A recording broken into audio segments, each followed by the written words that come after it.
Now, it's time for the Anchormen podcast with Matt Gates and Dan Ball. Welcome back to the Anchormen Show. I'm Matt Gates, host of the Matt Gates Show on One American News. You can watch that program on our weeknights, 9 o'clock Eastern, 6 Pacific. We talk about everything going on in the news, politics, sports, and here we address the human condition and the state of the movement. And I am joined by two incredible ladies, moms, activists, just incredible folks, the Freedom Angels, Tara Thornton and Denise Aguilar.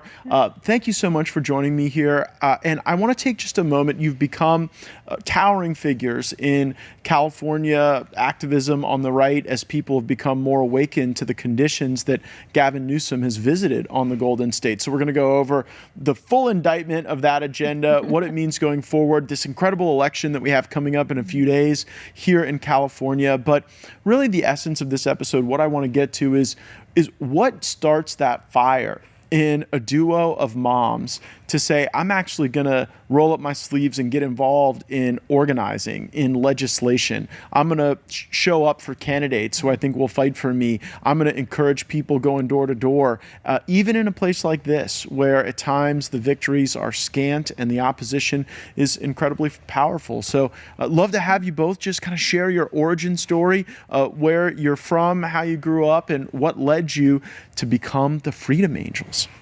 Absolutely. So I'm from Stockton, California. I never left my area.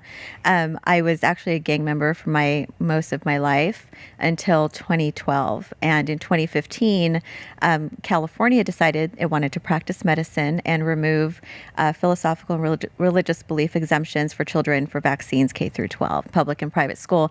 And at that time, I actually vaccinated my kids. I didn't know anything about the vaccine movement. I actually worked in a hospital. So I didn't know anything about this. All I knew was that there should be no type of medical mandates, and our government should not be telling us what we have to do in order to participate in something that we pay for through our tax dollars. And we were just talking before we came on air about COVID becoming the point of awakening for so many Americans, that before COVID, there was this belief that the vaccines were good for us and that the people who questioned them, there must be something wrong with those folks. But what gang were you a member of?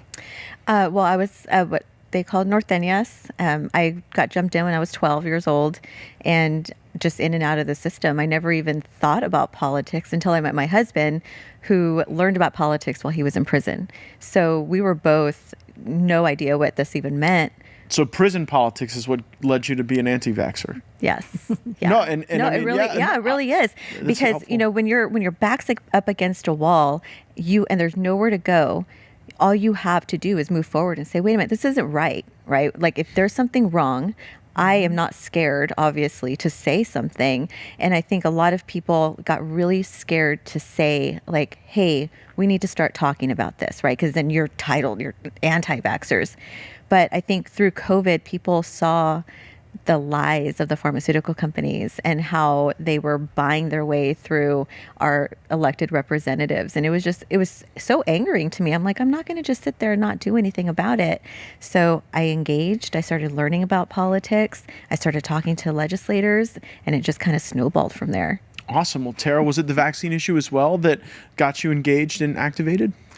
Actually, originally, I started on environmental and criminal justice issues when I was a teenager. I'm from New Hampshire. I moved to California when I was 20, and I ran far left extremist environmental and social justice groups. I was a big part of Earth First, and I just, ended up having a very alternative lifestyle. I lived off grid. I was into survivalism. And homeschooling early on. And I always knew that I was going to make sure that I kept all the toxins out of my life and any children I have. So when my child was born over 15 years ago, he was unvaxxed because I already knew. And I knew not to, this is important to say, I knew not to give him vaccines because I knew of the risks from the mothers who had given their children shots and they were severely injured. Wow. And it was because of those moms. It was these early online boards, Mothering and Yahoo, where these moms were desperately trying to find out how to recover their kids. And it was through that I realized the bigger picture. So for me, I had left kind of the leftist activism stuff in my early 20s, and then as I became a mom with my child, he was 5 in 2015 when California brought the bill called SB 277. This is Senator Richard Pan, who's trying to grab one of those seats that Newsom's trying to redistrict with Prop 50. And this was the shot heard around the world on what everyone came to see in COVID. It started in 2015 in California with SB 277. They removed all exemptions for shots for school for kids. And it was that brought me in a way that nothing had ever moved me before. It was my kid. They came after my kid, and I don't co-parent with the government, and I certainly drew a line around our kids. They're sacred ground. You go after them, we're going to fight you. And so that's what brought us in on this in 2015. When you were an organizer on the political left for environmental and social justice causes, who were some of your political heroes, the people you looked up to?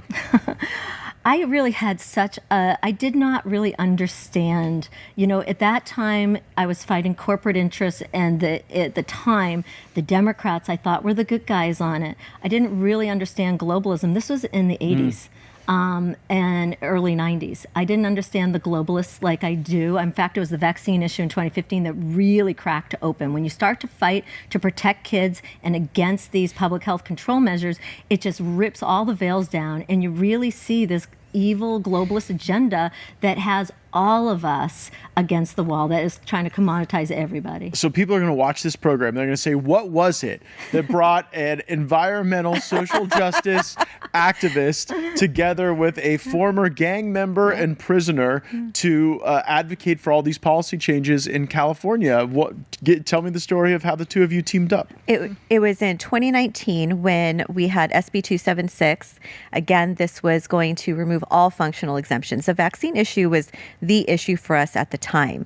And we were, in hearings, we were trying to figure out how we were going to push against these politicians because they weren't talking to us. They would run away from us. It was such a bad experience for us. And there was just one moment that the bill passed committee, and I was so upset because I share custody of my middle son. And I knew at that moment I wouldn't be able to protect him anymore because I wouldn't have the ability to shield him from these decisions anymore. I was sobbing on the floor of the Capitol. Tara came over to me and we just met, and it was just like this capturing of souls almost. We were like, we're on the same mission, and we didn't know anything about each other. All we knew was that our kids were at the front lines of this fight.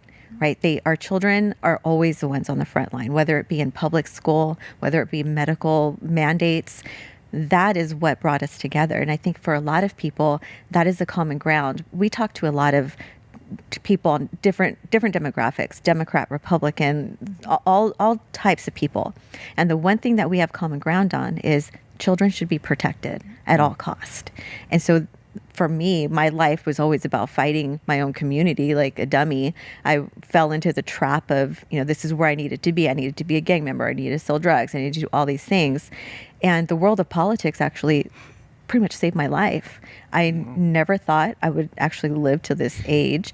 I missed so many different experiences as a young kid because this was the path of my life. And so when we engaged in politics, we were like, we have one common mission, and that is to protect the children of California and of the world, because this is a global issue. This isn't just a California issue. We saw that during COVID. It was vaccine mandates. If you couldn't, if you didn't get vaccinated, you couldn't move around society. You couldn't go to work. You couldn't do the things. California actually tried to introduce a bill that would require you to show your QR code that you've been vaccinated. So this is what we knew. We know that we love our state. We know that we would do anything for our children. And so the breaking point for me was I made a decision. I'm going to leave this lifestyle and I'm going to completely go into politics, and I'm going to learn how to do this, and we're going to do this together. Yeah. We jump you in too, I guess. Yeah, I know. In a way, by putting you into these positions with legislators and lawmakers. The biggest gangsters out there. And there really was, before COVID, a kind of a scarlet letter around parents who questioned vaccine orthodoxy. Mm-hmm. Were there ever any moments when you met with leaders in medicine or in government where you just really felt like they were degrading even reasonable questions and opinions and perspectives that you were bringing to them? Oh, all the time. That was the What's status the worst quo. meeting you had? Well, actually, you know what? I'm just going to tell you something that no one knows. So back in 2017, before we formed Freedom Angels, I was one of 12 people at the highest meetings we'd ever had in the administration, Trump 1 administration, and it was with Jason Chaffetz when he was head of the Government Oversight Research Committee. And different people were talking about the CDC whistleblower, the 86 Act, Fauci. So this is March of 2017, talking about Fauci and the coming pandemic. All the injury rates, all the different things. And my part was speaking on vaccine mandates at the state and the federal government. And I was trying to tell Chaffetz that not only were they after our kids, but they were looking for a global lockdown, and they were going to go after adults and try to require us for participation in society, work, travel, everything. He actually laughed at me. It was like, they will never do that. I'm like, it is coming. I would have laughed at you too, though. I know, everyone would have. And they vilified us for a reason. I will tell you, though, you can't shame a mom who is out to protect her kid. So, they tried, and they did a good job for a long time making it taboo to be an anti-vaxxer or to question vaccines. But I know that when we formed Freedom Angels in 2019, when we were running legislative strategy, we were just losing. Like you said, no one would take you seriously. You literally hand them all the facts, everything. You show them no double-blind placebo safety testing. You show them no liability. You show them injury. You show them the human suffering. And they're like, yeah, sorry, we don't, they just literally disregard it. So the final day of legislative session, we had no other play. It was a suspense file hearing. It's the last hearing, and they have to get all 2,000 bills out, and it's kind of like an auction. They just run it off. And we had you don't get to interface. So as opposition, we didn't have a way to interface. But we made the decision to start peaceful civil disobedience, because we knew we were at the point. We'd done everything for years. We've worked every legislative angle, and we're like, we have to show them this is a real human and civil rights issue, and that Newsom is going to be the next George Wallace if he passes SB 276 and blocks our kids from school for having no exemptions, because it's that serious. This is human and civil rights. These are our kids, and we're not going to stand down. And he's on the wrong side of history. We had, mayors were like, you are going to crawl on the backs of the injured and the children of this state to get to be president, to try to be president. So we stood up on chairs in the final hearing, and we stood in a red, white, and blue dress, American flag upside down, which is a sign for nation in distress.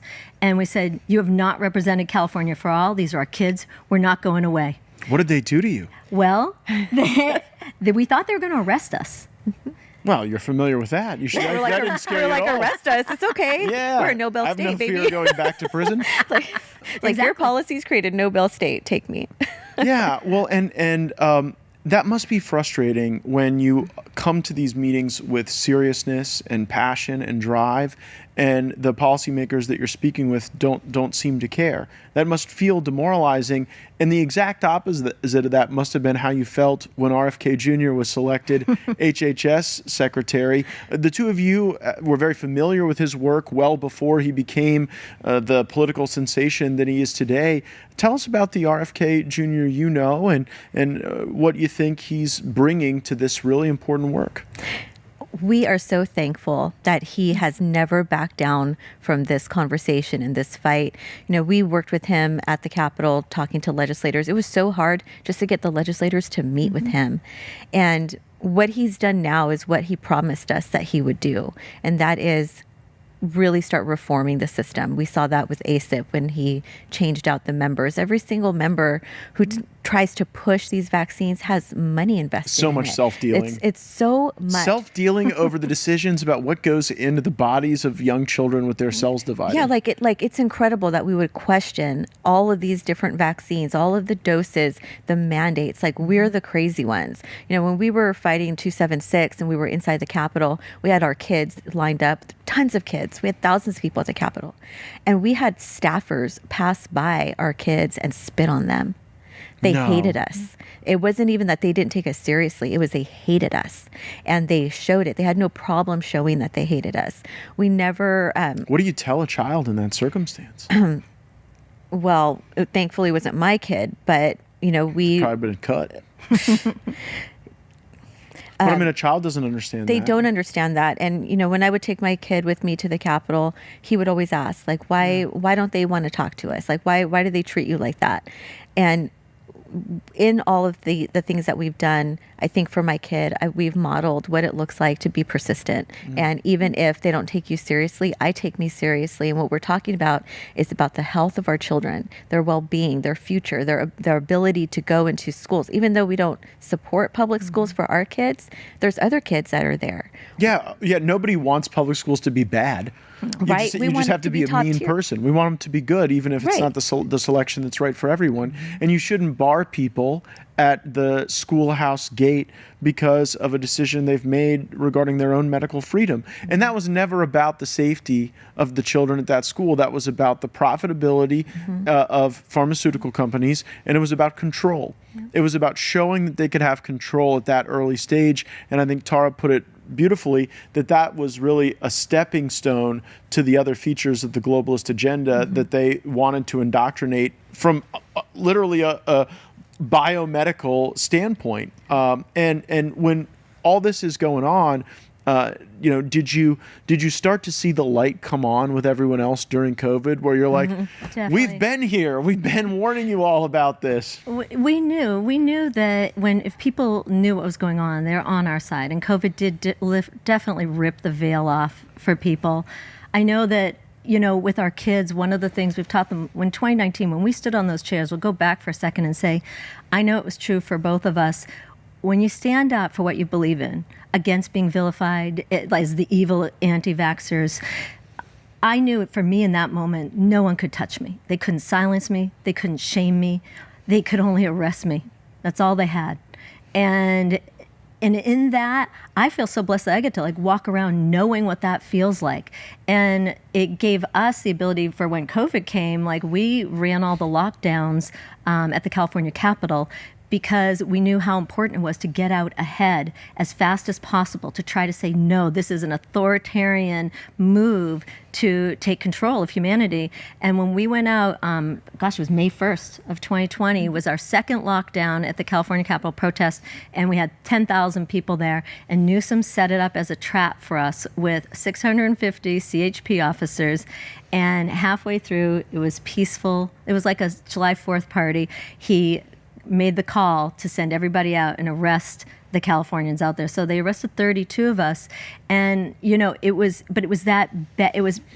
fighting for our kids and being the evil anti-vaxxers that allowed us to have the courage to stand up in that moment when the whole world was still scared on May 1 and say, But wait, isn't Newsom warning the rest of the country about authoritarianism and monarchies and kings? You're saying dozens of people got arrested for a peaceful protest over medical freedom? Yes, 32 of us. Now he had to drop the charges eventually because you're here with me, not in the clink, and she's a repeat offender. So I figure you'd still be there. But I'm glad they dropped it. But do you think it was intimidation though? To the rest of the other people? The only reason he dropped it was because of George Floyd protests. They let everybody 3 weeks later destroy the Capitol and riot, so they had no choice. But it was a very easy decision to stand there because this is the Capitol, the California Capitol is your state's highest public town square, where your 1A right is most fervently protected. So it was very simple. When they told us to move or get arrested, it was, to support 1A, we just didn't move. And, there you go. And that. You mentioned the immunities that these vaccine companies have. Mm-hmm. And this is what got me. When all of this was hitting the country, and Democrats wanted big outlays of money, and the administration was trying to not go into global economic meltdown. The one thing Mitch McConnell and a bunch of the corporatist Senate Republicans wanted for the COVID vaccine was immunity from prosecution. And I never got that because we have courts, they exist, where if someone is injured by something, they can seek redress and have that dispute adjudicated, and there's standards of care and there's case law and precedent. But they wanted a special lane of justice that actually was a bridge to nowhere for anyone who was injured by the vaccine. Mm-hmm. I believe that Republicans who supported that and demanded that should feel great shame in these moments. They should feel shame. The 1986 Act gave pharmaceutical companies shield of liability, right? So there's a whole special court with a special masters where the person who got injured has to prove that they are the ones who got injured. It's a circus. What Gavin has actually done here in California is he pushed through one of the most extreme pieces of legislation, AB 144. Now, this creates California's own vaccine panel. So we have a federal vaccine panel.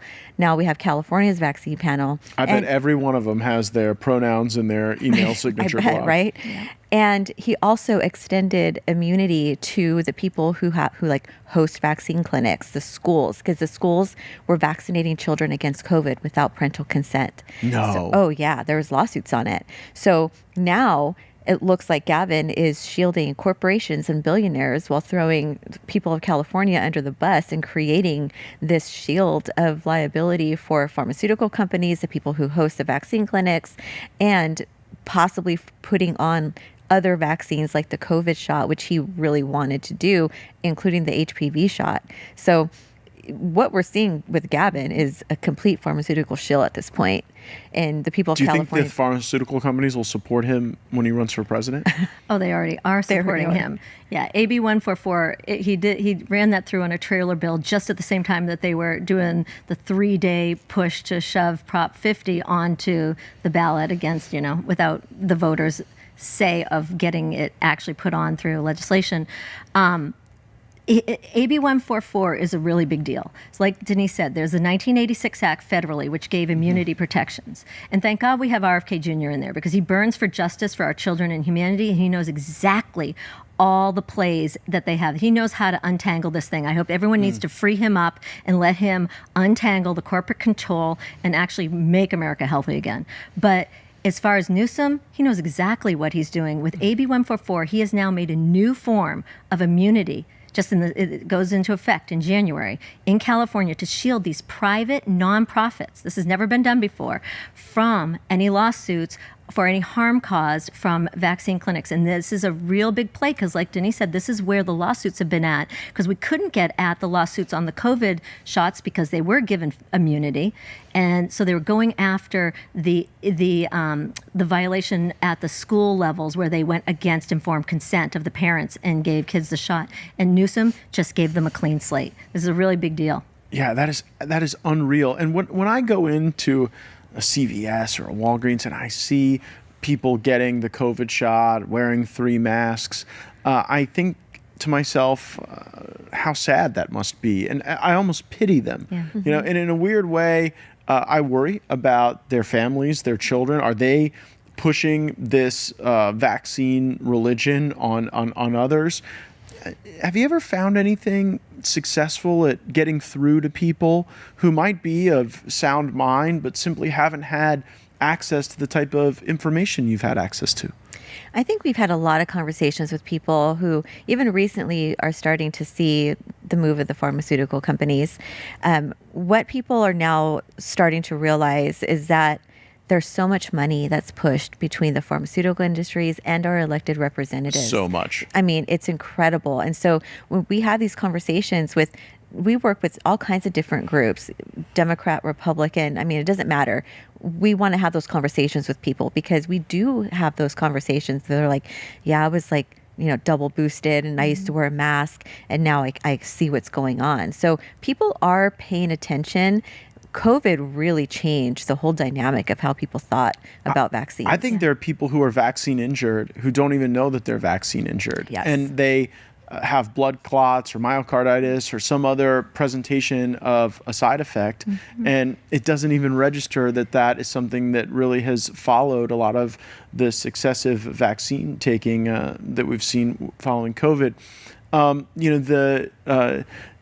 The way that this dovetails with the broader parental rights movement is something I want to explore because we saw in Loudoun County, Virginia, it was a lot of the critical race theory, in some places the radical gender ideology. Like, help our viewers understand the confluence of this parents' rights movement and how these things work together. Yeah, I can tell you when we train people at the California Capitol, we'll bring in the grassroots. We have district to capital networks, and we welcome people to come with us. And one of the things that we say when we take them into the office is that offices of the legislators is don't put anyone in here in a box. We are here to protect children, families, and freedom, and we are going to defend them and fight you in any place that we need to. And that's where you can see issues like the critical race theory or the transgender issue or the grooming and the sexualization of children. That comes into play in that avenue. So, or, whether it's where there's everything on the table at California. We'll fight 10 different bills in a year because they're all tied together. If you're fighting to protect kids, families, and freedom, then you have to fight all of them. And so we've been very active over the last few years. We've been also working to get the men out of the women's prisons. And we have started. There's so many. We just learned this at a activist function we were at recently. There are thousands of men in women's prison, and California, and they're getting a lot of the women in those prisons pregnant. Yeah. Oh, yeah. They have Plan B pills. They've had pregnancies and lost babies. And, the worst thing about it all, and I'm going to say this, is that the legislators all know about it now, and they want to fix it. But the leadership, which is Gavin Newsom, and people like Mike McGuire, Senate President, who's also trying to get one of those gerrymandered congressional seats, they have blocked even their Democrat counterparts in the legislature from actually getting the men out of the women's prisons because for 2 years now, they have blocked what we could easily pass. This is the frontier. The frontiers of equality now is like having to sit by as men in women's prisons rape the women. Yep. Like that's the frontiers of equality, and it's nuts. I worry about the effects of this on humanity, on the vaccine. I feel like for a lot of our lives, in the United States in particular, humanity has been subjected to a biological war waged against us. And part of it's the vaccines, part of it is the chemical exposure that we have. There are real environmental concerns that we as an America First movement ought to take a strong look at.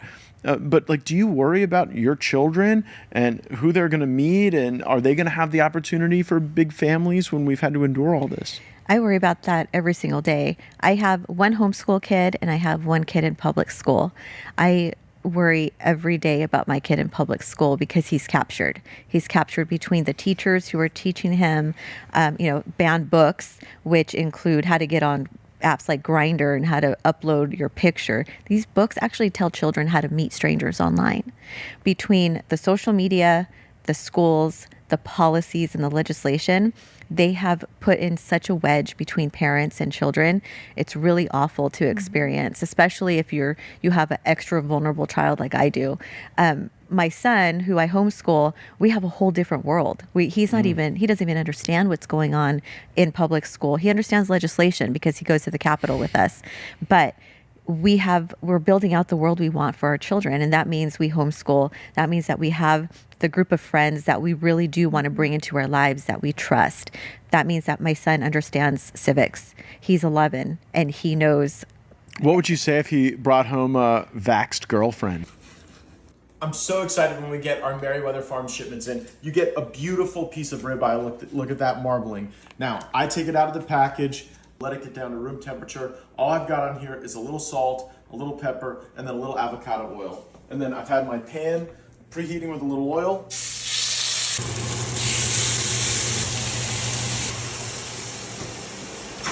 Head to meriwetherfarms.com and enter promo code MattG for 15% off your first order. He would never. He wouldn't. This is actually a conversation he has with me. He's like, what am I going to do? How am I going to find a wife if they've been vaccinated with the COVID shot? Because he knows that shot was just so detrimental to people. We were so lied to about that. People were so brainwashed to think that this shot was healthy and it was safe and it was effective. And they used isolation. They use fear. This is what they do in prison. They isolate you until you comply. And so when they did that out here, people just thought it was, a regular medical procedure. Then they didn't think they were lied to. My son, who's 11, knows everything about this movement, about this shot, because it's our responsibility as parents to introduce them to these things. So that way they're ready for when they're older, because the policies that get introduced now, they don't affect me. They're going to affect him, and they're going to affect his children. So he's very much worried about being able to find a wife that is not vaccinated. Is that going to be like a new dating thing for the Zoomers? It should You have be. to ask your first date? Everyone should be really concerned about the mRNA platform technology. This is something that humanity needs to worry about. Traditional vaccines also have their problems. They have risks, they have toxins, they alter the immune system. But we've got two different and difficult situations with both of them. And the mRNA this is part of the transhumanist agenda to alter your genetic code, to cut, man from God.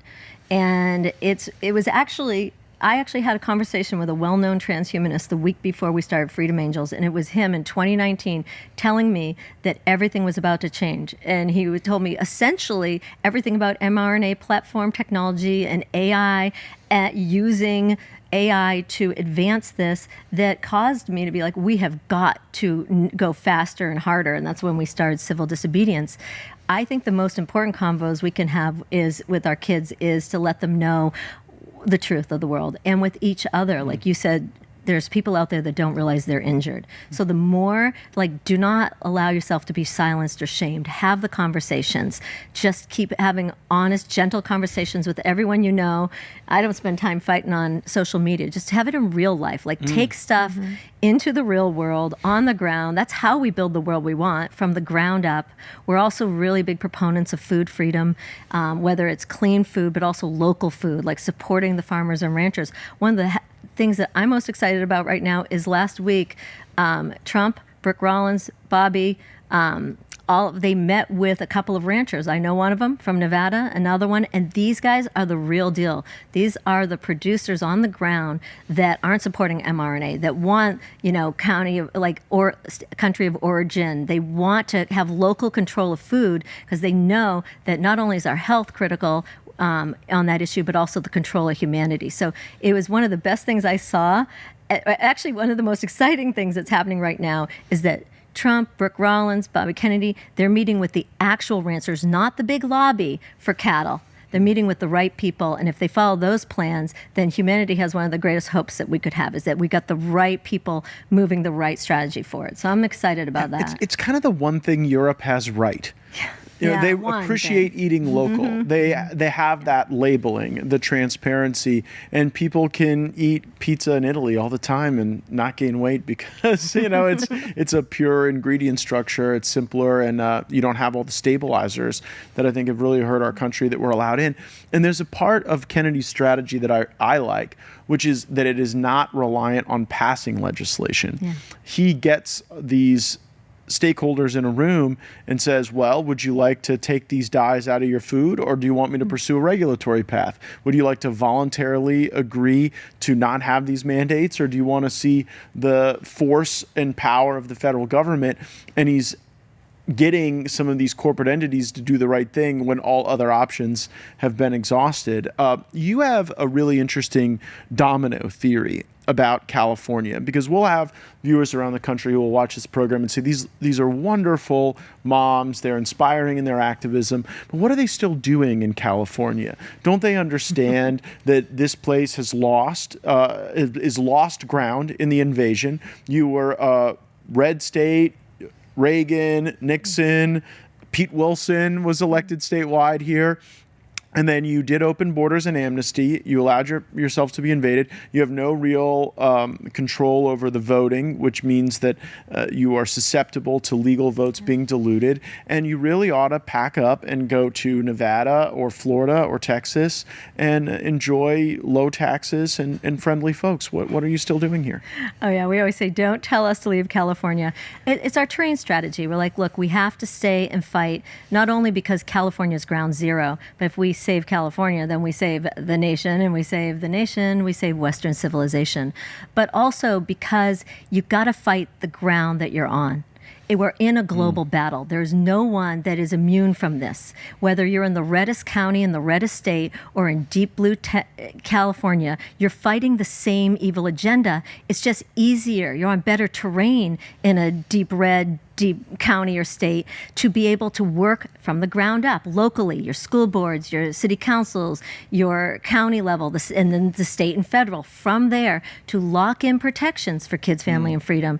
It's harder here in California, but we have had victories that nobody even knows about. We defeated Merck in the California in 2023. They tried to mandate the HPV shot for all kids K through 12 and college without exemption.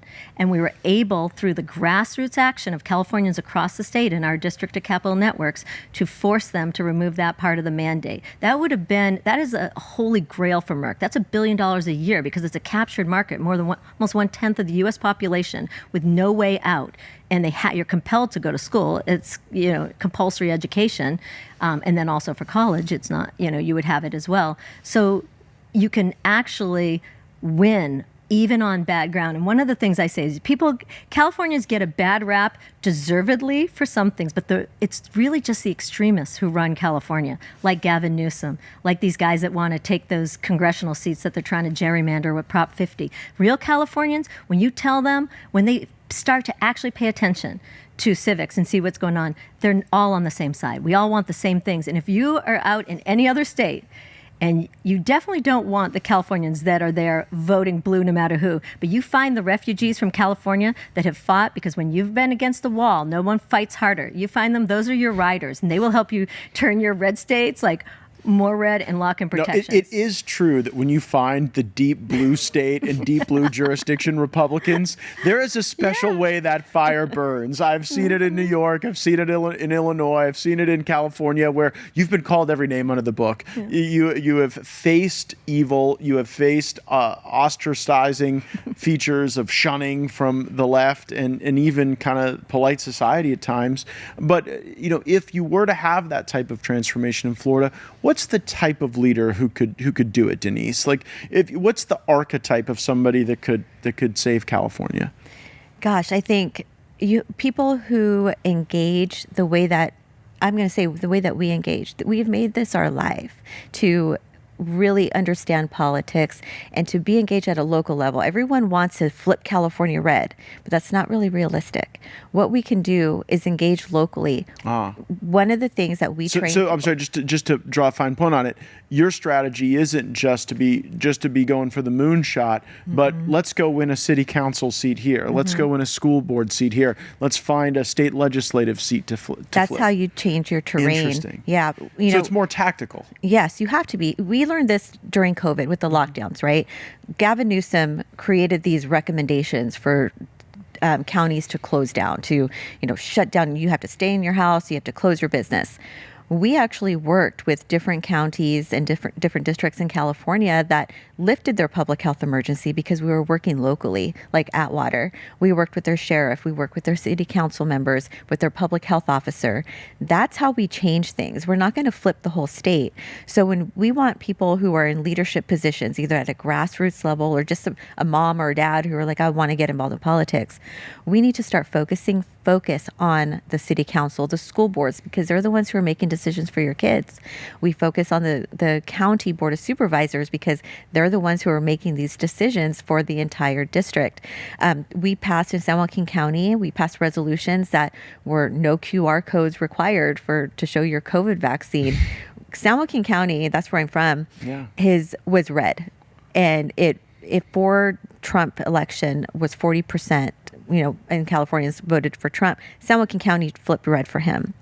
What we can do at a local level is really change the entire terrain of where we live. And it's such a good battle plan for our listeners that maybe are in a place where they don't feel like they could have a perfect candidate as their senator or congressman, but they could go find that opportunity where, with the right neighbors, with that in real life contact that Tara was talking about, you could do it. It's a good activism plan. I do want to get to this election that we have coming up in California. I'm worried. I'm worried because I think a lot of Republicans are really happy with what President Trump is doing. They feel like there's more economic optimism. They don't really think the Congress is that important anyway. They haven't really done much other than, a few things to facilitate Trump getting the country saved with a secure border and deregulation and productive investment. But they're fired up. Our side might be a little pacified. And if they win this thing and just wipe 5 Republican seats off the map, the bad actions in California are going to have such a direct impact on the rest of the country. With all due respect, a boy playing in girls' sports in California doesn't necessarily impact you in Texas or Florida. But if you've got Hakeem Jeffries, Jamie Raskin, AOC, Jasmine Crockett, her nails, all in power, it will be torment for the Trump administration. Do you have any hope that Republicans are going to improve on the voter turnout, or do you think we're all just kind of too happy and surfing in California right now? No, I think the problem with Republicans is that because Trump won, we're all real lazy, right? It's like, winning it's will fine. do that. Yes, people become very lazy and just not, it's like herding cats, trying to get people engaged. We have a messed up system in California. We have an awful election integrity. We don't have any election integrity in California. And Republicans do not want to vote early. They don't want to vote by mail. Unfortunately, this is the system we have right now. And so voting day of, we want voter ID, we want day of, we want paper ballots. Eventually, hopefully, we get this with the proper leadership. I hope Republicans get off of their couch, stop being so lazy. That's what it really is. Like, I'm just not going to vote on this. Voting doesn't matter. I hear that all the time. It doesn't matter. Well, if you don't, we're going to have Richard Pan. We're going to have Scott Wiener. We're going to have Robert Rivas. We're going to have Mike McGuire. All of these awful extremists are going to be in Congress. Oh. And it is going to be the hardest thing to have to deal with on a national level. I mean, yeah, I think also animating the laziness is that this is about process. Like, when you're going to vote for or against a policy, that can maybe activate you more than voting for or against a map. Are you seeing that when you talk to people, Tara? Well, I think the hardest thing is that people either don't know what's going on. Special elections are notoriously difficult, so they don't even know civically what's going on. They don't know there's one happening. And then the other part is people are also giving up hope. Oh, it's hopeless because we don't have election integrity in California. We do have a ballot initiative for voter ID that should get qualified by the spring. Great. Will be on. It's critical. It'll be on in November 2026 for people to vote on. I have no doubt that we'll pass that, and that's a key stepping stone. Critical. Yeah. And, it's really critical, and that's going to help candidates up and down ballot.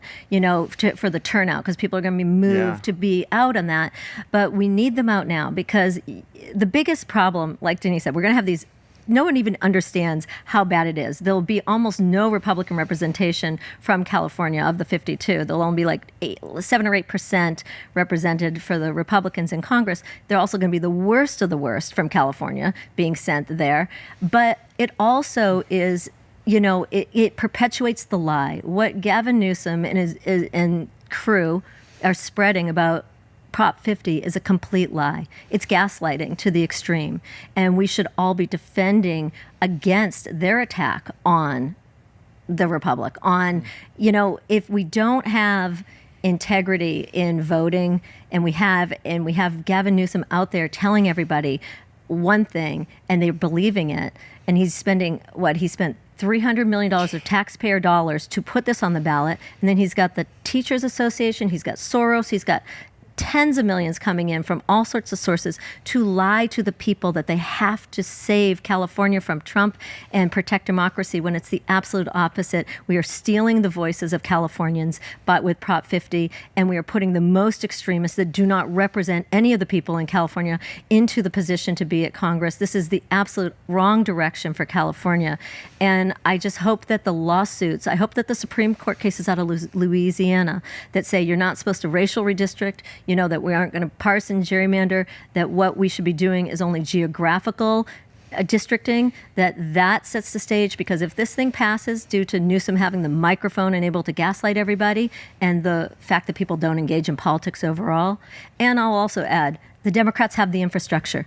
They know how to use the early voting, the mail-in ballots. They know how to use the problems with the system to their advantage. And so this is why we've been advocating so hard. Get out, put your vote in early, do it through the mail.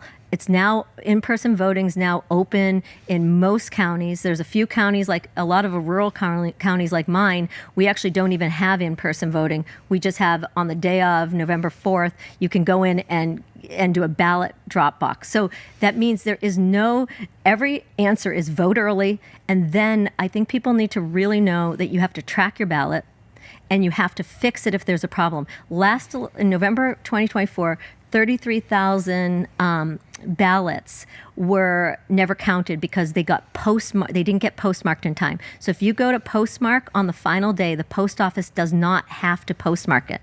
So you don't drop your ballot in a post office without it being hand stamped for the date on the last day. And if you don't cure your ballot, fix any problems, we could win or lose a tight margin on that. Wow. That is so foreign to me as a Florida man, because it's sort of like, you know, if you can't get the ballot right when you vote it, maybe we don't really need your vote that bad anyway. Like if you couldn't figure out those things. But I know it is critically important, the curing process.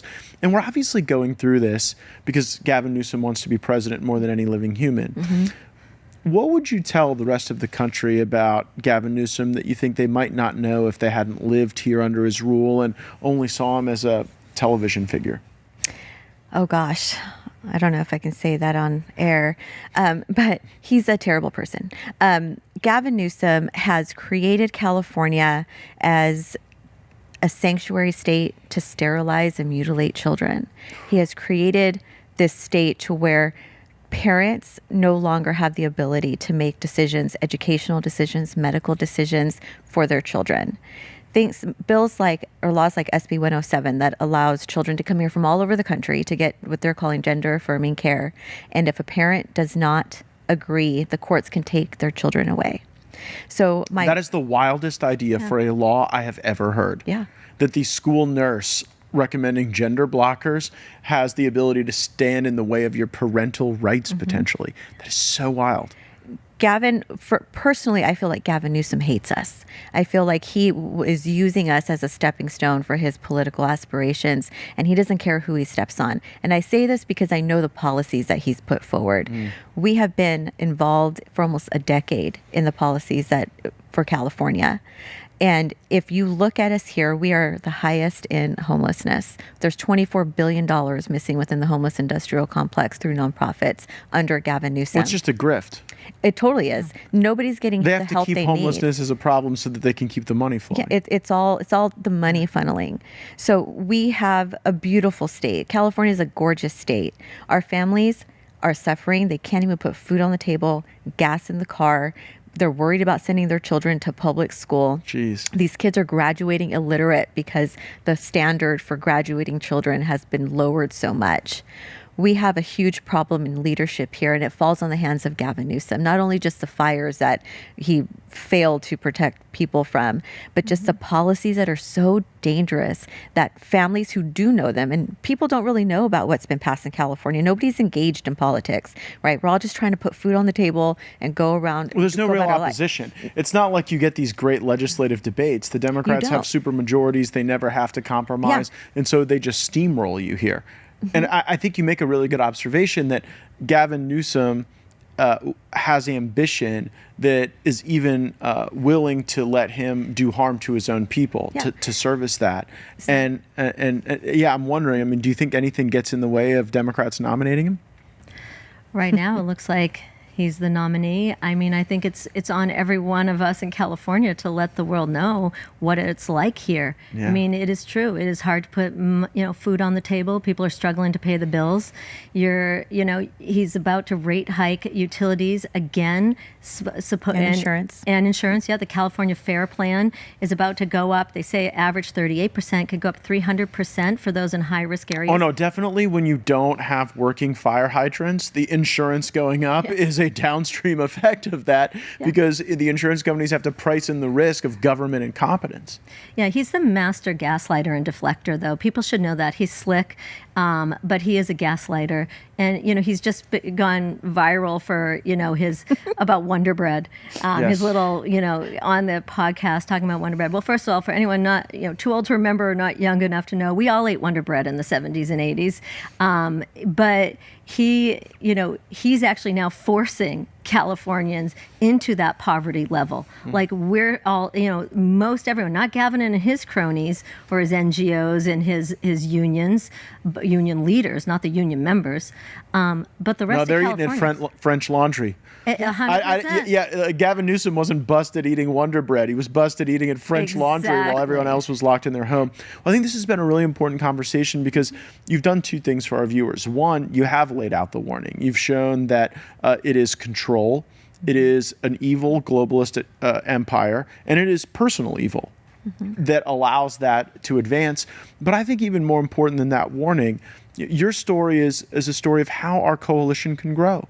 A person who is committed to left-leaning causes and social justice, a person who did not have the initial first best step in life, and yet for the sake of your children, for the sake of your families, for the sake of your state and your country, you're now the Freedom Angels. You go all over the state, you inspire candidates, you train activists, you give people valuable information.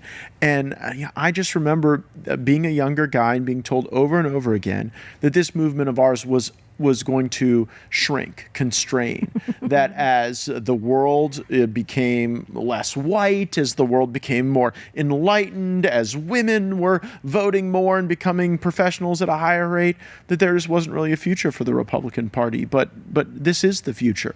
Getting people informed, getting people engaged, and getting them to care enough about their own health and the future of their family and their children to do something about it. And it's an incredible thing, and I'm really glad you do it. How can folks continue to follow your work, and if they want to be a more useful version of themselves as a citizen, what would you suggest? So we are always going up and down California, holding town halls and training people on how to be effective and how to engage at our district to capital networks. They can go to freedom-angels.org and they can look at all of the resolutions that we've written and passed across the country and sign up with us. So that way when legislative session starts in 2026, we're ready to rock and roll and to push back on the kind of detrimental policies that we already know are going to be introduced. The Freedom Angels are ready for you to ride with them. Freedom-angels.org. Is Yes. that? Yep. Freedom-angels.org. And before we go, are you ready for flu season or just hoping for the best? Don't get caught off guard. Make sure you're prepared with All Family Pharmacy. Their process is simple and straightforward. A licensed doctor reviews every order. The prescription is included. Unlike the big chain pharmacies that only push the flu shot, All Family Pharmacy believes in medical freedom and gives you real options. You pick the medicines you know work for you. Now is the time to stock your cabinet. They have everything you need. Tamiflu for flu treatment and prevention, antibiotics, antivirals, ivermectin, hydroxychloroquine, immune support, more than 200 medications to choose from. It's my go-to for prescription medications and supplements right to my door. Fast, and if you need stuff right away, overnight is also available. So be proactive. Prepare now. Visit allfamilypharmacy.com/Matt. Use code MATT10 to save 10%. Again, that's allfamilypharmacy.com. Code MATT10. Thanks so much for joining us. We'll be back next week with Anchormen. Make sure to check out the Freedom Angels.